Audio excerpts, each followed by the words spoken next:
Hello everyone. So normally we are confused with the examples of uricotelic, ureotelic and ammonotelic animals.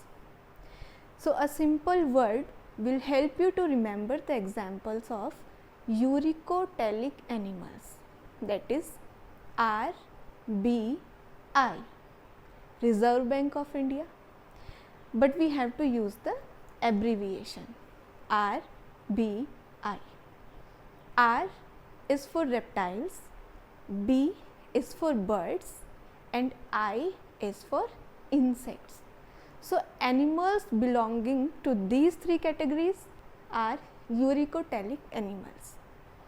Do not forget the land snails as it is given in your NCERT.